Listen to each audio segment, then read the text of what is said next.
Good morning, and it's 8:26 in the morning, and I got a bunch of things I got to do today. So I work on cars on the side, and I got to go pick up some car parts in Pembroke, North Carolina. Well, I was looking on the Facebook Marketplace in that area since I was going to be there, and I found a listing for a laptop, pretty decent, and could make me an easy flip. So the guy wanted $100 for it. I offered $60. And he says he took out the storage drive because he doesn't want his personal information. That's fine, whatever. I'm cool with that. And it also doesn't have a charger. And in the pictures, he doesn't have a picture of it running, but he does say it works. You know how that can go. So I offered him $60, and a day later, he actually responded and says, yeah, I'll take the $60. So I'm gonna head over there, pick up this deal, and it should be pretty good. So it's a Lenovo ThinkPad T14 G2. i7 11th gen, has 16 gigs of DDR4. I think he said 3200, and those are actually really good laptops.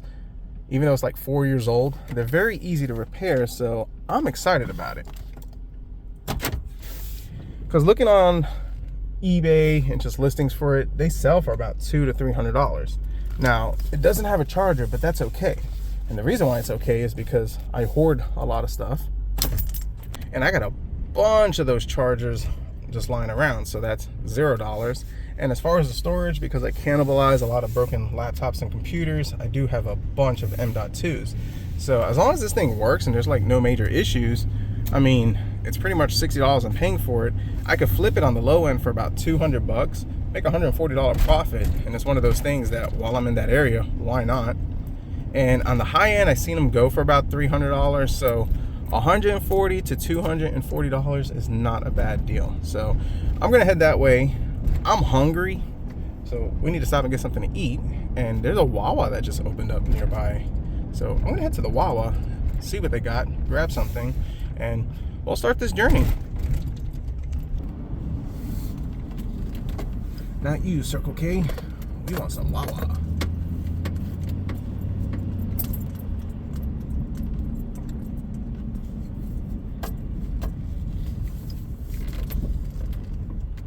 I am gonna need some gas, so we're gonna have to pull up to a gas pump.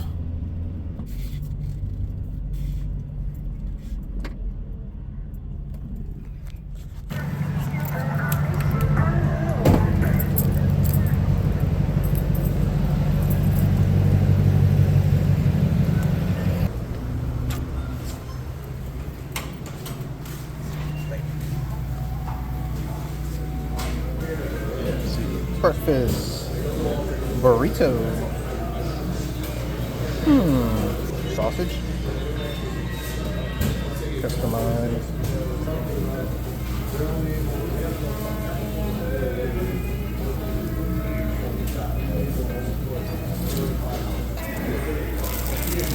Apple fritter.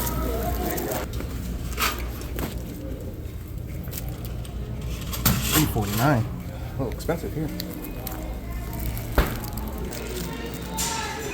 Anything else for you, sir?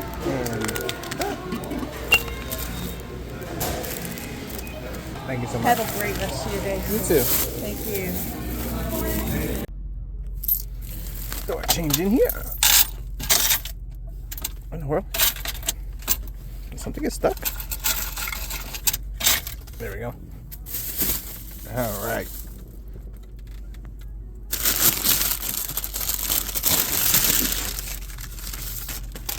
Whew, it's hot.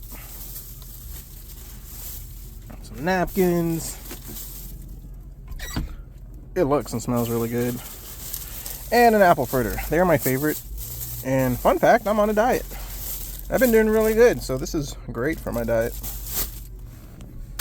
So, let's take a bite. Oh yeah. Whew. That's pretty good. Let me go ahead and chow that down. Folks, this Wawa burrito is amazing. The fajita mix, little kick on it, sausage, bacon. Oh, this is so good. That breakfast was amazing. $14, you know, mostly because I got the apple fritter, but the burrito was about $7, but still, it was really, really good. So I'm full. The truck, mostly full. I didn't put a ton of gas in it, but just enough to get me there and back. So about 30 minutes away, hit the old I-95 shuffle. Should be there about 9:30. We should be good to go. And then once I pick that up, I'll go ahead and pick up those car parts.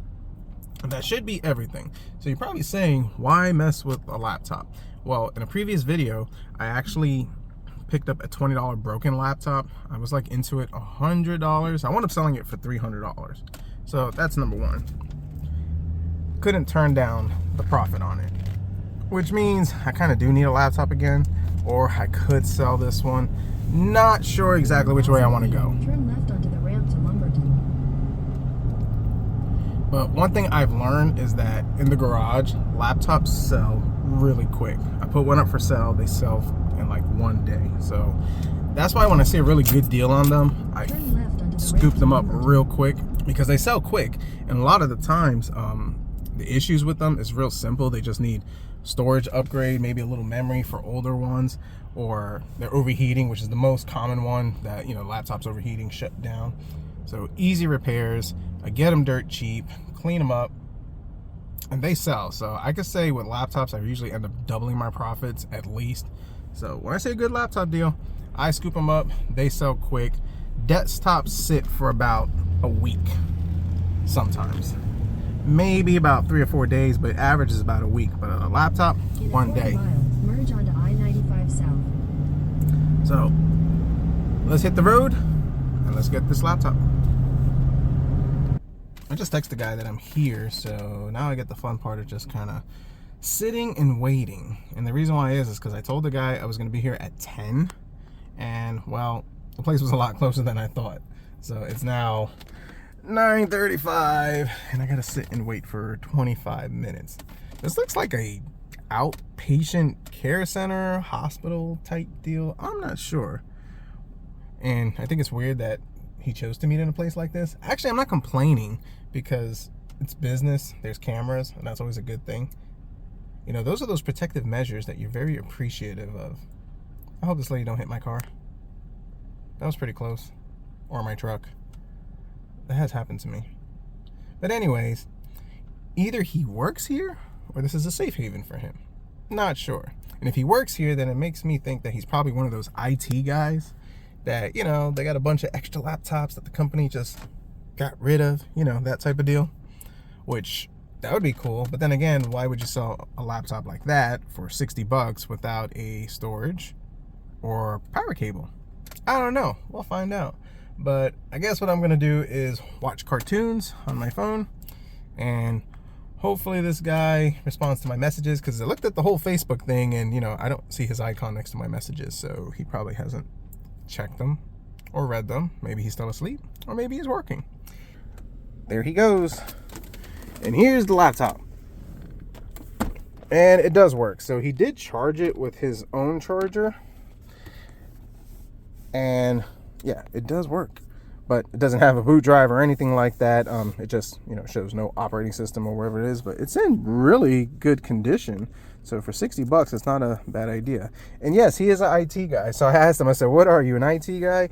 And he says, yeah, I've sold a bunch of these. He got them off of some research place, and he's been selling them for about, and he was showing me his Facebook account, what he sells. He was selling these for about $250 to $300, just depending on storage and stuff like that.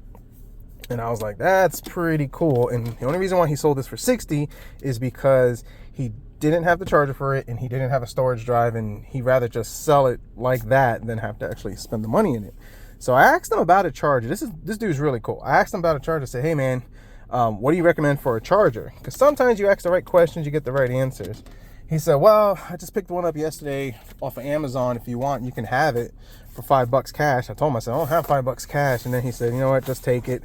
And the reason why he let me take it was because he left me waiting for like 20 minutes. So it's like 10:30 now. And yeah, he left me waiting for 20 minutes. So it doesn't hurt to ask a few extra questions. This is a cool laptop. I'm already ahead of the game. And we just got to pop a storage drive and we'll be good to go. So $60 with the charger. What a score. Sweet. So now I need to go up the highway about 20 miles, or maybe it's 20 minutes, pick up some car parts, and then head to the house. So let's hit it. So we're back in the garage, and it's actually a couple hours later. So as soon as I came back, the customer for this BMW dropped it off, and I had to get started on this. I need to get this finished in the next couple of hours. But in a nutshell, we got our laptop. He provided the charger. So it doesn't have a storage drive, but I do have a bunch, like I talked about, that I'm able to scavenge. Not sure exactly what I'm going to do with it just yet, besides getting it running. We'll see, but I need to work on this. I need to get this done. In a nutshell, it needs the airbags for the back. So we're going to swap that out. And if you're curious on that video and how it's done, check out my channel, DLM Garage, where I do automotive stuff. But I need to work on this. That laptop's gonna have to be put on the back burner. So when we'll come back, which knowing my luck, it might be a couple of weeks, maybe a month or two. Hopefully I can get to it soon. We'll dive into it. We'll see if it works like the guy says. Any issues, open it up, clean it up, and figure out what we're gonna do with it. So we'll be back. The beamer's gone, which is awesome. So that repair went really smooth. Fixed the suspension, the airbag works, and the vehicle lowers and raises with that whole airbag suspension thing. Not too bad of a job. And I got to test drive that car. That thing is fast. That thing is fast. It will exceed the posted speed limit. And we'll leave it at that. But anyways, it's actually only been 2 days later, which is pretty cool because normally my projects, I forget about them and usually a week or two, but it's actually been 2 days later, and I'm excited to dive into this. So excited in the fact that I forgot to turn the camera on, and then I was like, oh yeah, I want to record this. So this is the Lenovo ThinkPad T14 Gen 2 with the i7 11th Gen. According to the listing, this one's supposed to have 16 gigs of DDR4. It doesn't have storage. And these laptops are fantastic. If you're in the market for a laptop that's durable, that lasts, these things, they work. Easy to repair, easy to fix. They don't feel cheap, they actually feel really good. I like them. Most people don't like them because, you know, they're not fancy, pretty, and yes, it's not a gaming laptop, but for traveling, office, and even doing some like, you know, load type stuff, it definitely gets the job done.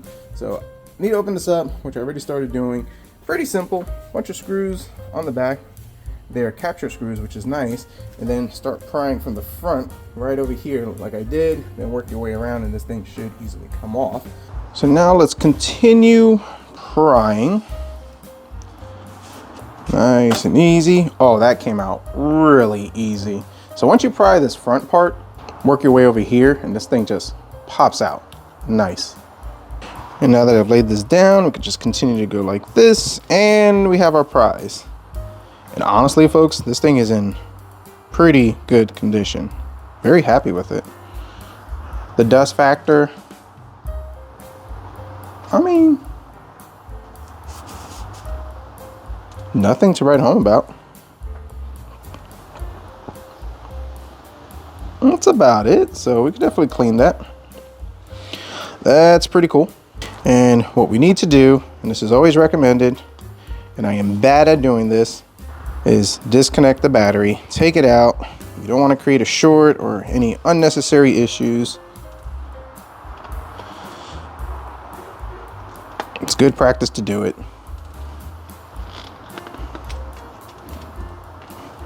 Oh, one more over here.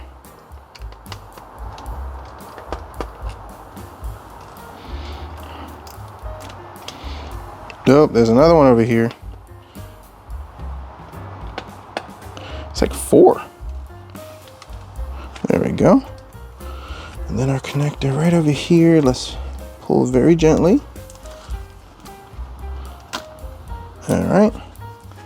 Battery inspection. It's not swollen. So, looks good. The guy said the battery had like low cycles or whatever that might mean. He said the battery is good, so we'll go with that. Now, this is where our memory is. And what do we have here? So this is an 8 gig stick of Samsung, which means it probably has 8 gigs soldered on, which I guess that's okay. But at least you're allowed to upgrade it, which that's cool. So I guess if we have to, we could put another 16 gig in here, and that would give us 24 gigs. But for what I'm using this laptop for, or the plans for it, we're just gonna let it go. Now let's take a look at this. What is that for? Oh yeah, I think that's for that PCIe card or something to that effect like that. But yep. But other than that, pretty cool. Ooh, it even has the screw for the M.2, so that's nice. So yeah, it doesn't have an M.2, which is fine. I do have one, just gotta dig it out. And the other thing that we need to do, which is most important, take this apart, clean out the fan. Which is honestly, this is really not that bad. I mean, I've seen worse. So either it was well maintained or the person who used it didn't like, ooh, that's not catching. Yeah, like I was saying, either it was well maintained or just not used a lot. But let's see, this is nerve-wracking. So when you have a screw that doesn't want to capture like that, you could try using a bigger size, which this is actually the bigger size I would use. And what you got to do is a little uncomfortable, push down and pray that that doesn't happen. That's awesome. Might be able to do it with this. Maybe this one might get a better bite to it. All right, we're gonna have to come back to that one.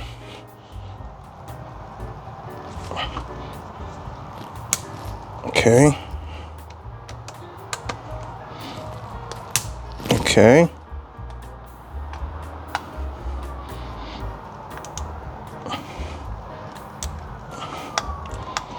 So we got two that are not cooperating. Ugh. You know, and I was just talking real nice about Lenovo. And then that happens. So we got a couple of options. We could try a different bit.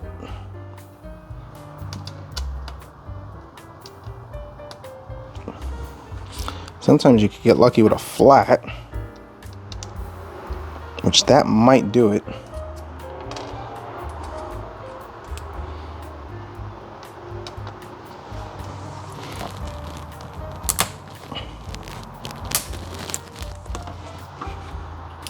Nope, that just chewed up that bit.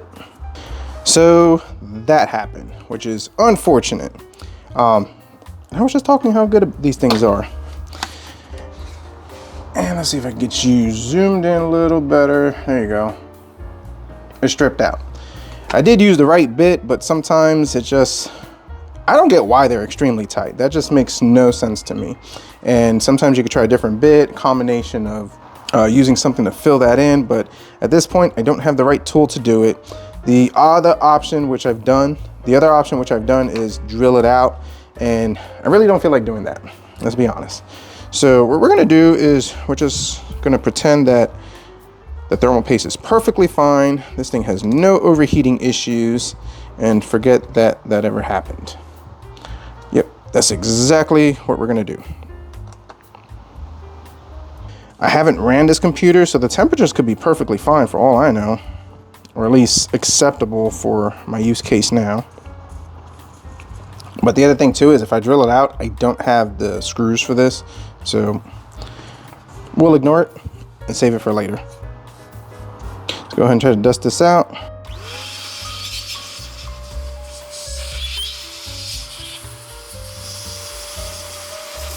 And the other thing too, if you run into this issue, keep in mind, this is metal and it's starting to chip away.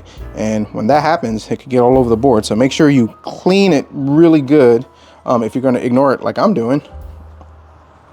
So don't forget that part. Metal, shorts, no bueno. All right, so moving on. I did find myself a storage drive and we're gonna go with this. I think it's a SK Hynix. Yeah, XK Hynix. This is a PCIe Gen 3. And I think this is the 500 gig flavor. Where are you? Yeah, whoops, right there. 512. So that will be perfect. And my plan for this initially was to flip it, but I really like this laptop. I like these laptops, and to find it for 60 bucks and the cost of this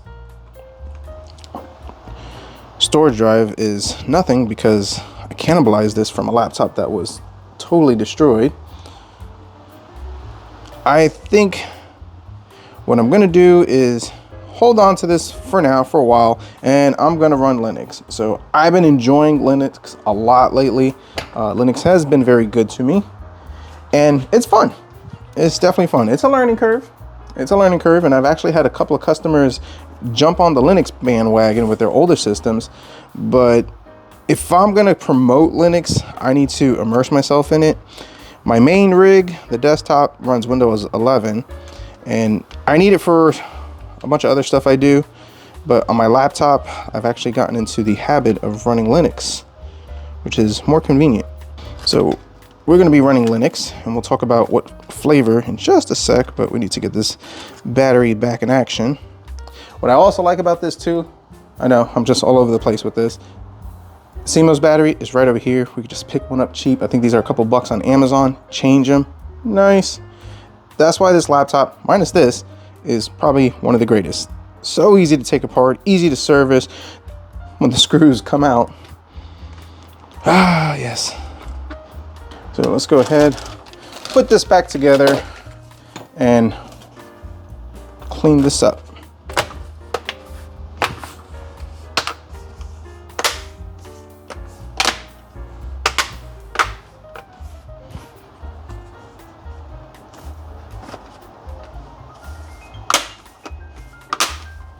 I don't know if you see it, but this is where the sticker was for the company that used to have it.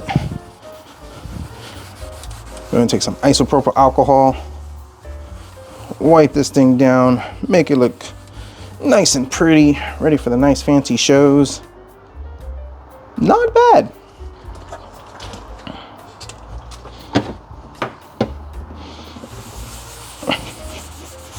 But you know what? That looks way better. One slight spot you really can't see there.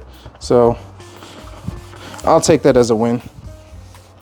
Now for the screen, we'll do a little bit of this glass cleaner. This stuff works great. With a microfiber towel. Oh yeah, that looks so much nicer.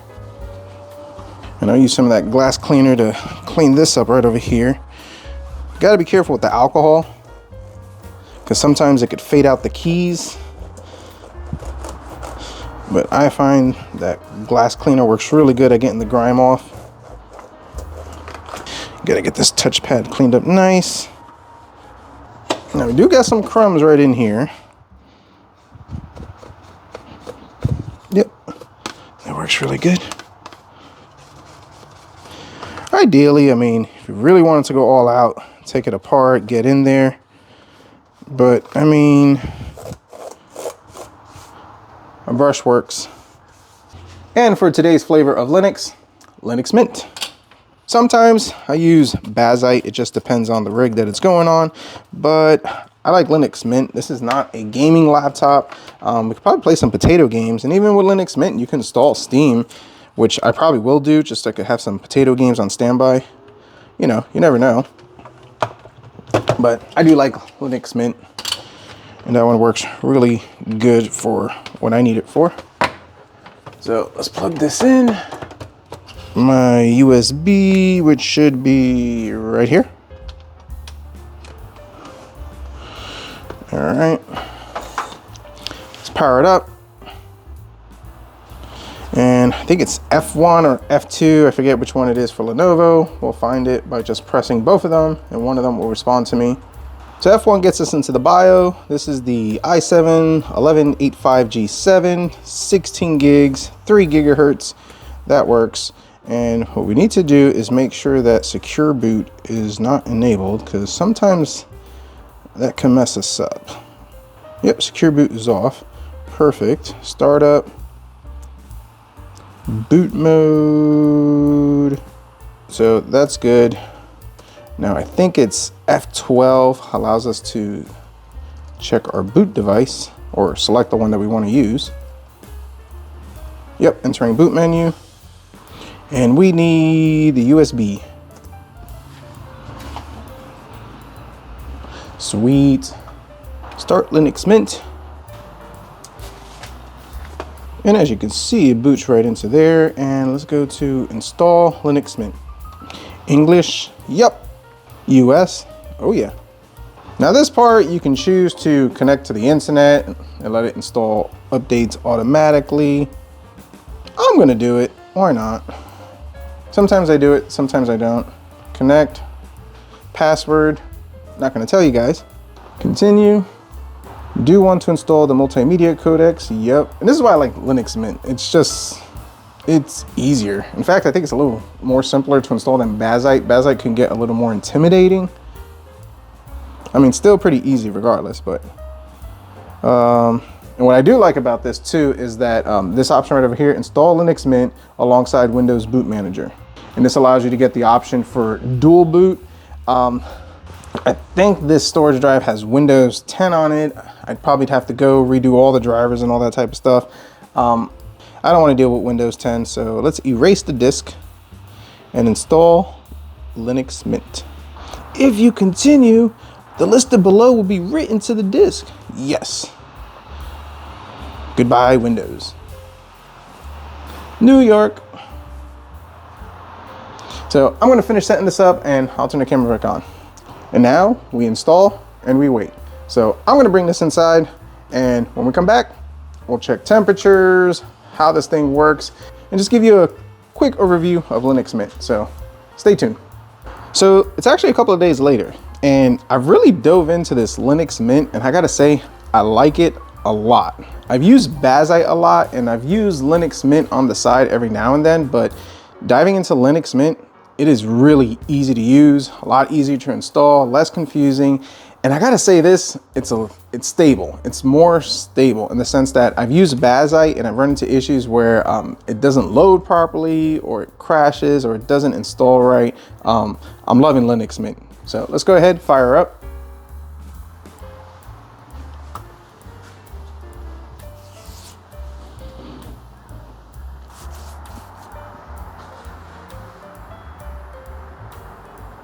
I want to show a couple of things that I really like about it.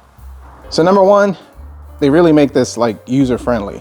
This right over here, if you're new to Linux and trying to get a feel for it, or really just want to make this operating system work, this welcome screen over here is pretty awesome because you have your first steps, which I like about it, but it also helps you to kind of configure it, install your drivers, update everything. It really gets you set up, ready to go, and kind of gives you a better dive of it. Documentation to read, the help, which I used a couple of times, and I got into the forums and I was able to kind of figure a few things out. So I like it a lot. Now, as far as a few programs that I installed that I would use for it, number one, LibreOffice, which is already installed in it. So instead of having to use OpenOffice or even Word, LibreOffice works really great. So I have that set up over here. P sensor is for the temperature, so I can get an idea of what my temperatures are on this laptop, and I'll show you just a sec. Yeah, we might have to do some thermal paste and solve that screw issue. Great. Software manager, which I'll go ahead and open that up. This has most of the programs that you will need. It will install it, no issues, none of that fancy pseudo stuff that you might have to do in the terminal. So that makes it real simple. And of course, Steam. Now, this is not a gaming laptop, full disclosure, because it has the Intel Iris Xe. It works good for the potato games, but one game that I do enjoy is Hollow Knight. So it does work with my Steam controller. Let's go ahead and turn this thing on. Simple. And I did have an issue getting this controller to sync up with Steam. Let's go to, where are my controllers? Right over here. Yep, Xbox One S controller. And now down here on the Bluetooth settings, which is right over here, what you need to do, and this was the issue I ran into, you need to hit the checkbox so you can make sure that it's trusted. If you don't do that, for some reason it doesn't work properly, for whatever reason. I guess Steam doesn't trust it. So if you have an Xbox controller or any type of controller and you can't get it to show up in Steam, make sure you hit that checkbox after pairing it, and it works fine. So let's get out of here. Let's go ahead and load some Hollow Knight. The sound works, start the game, go ahead and load it. Ooh, my overlay is really small, but it's showing just right there.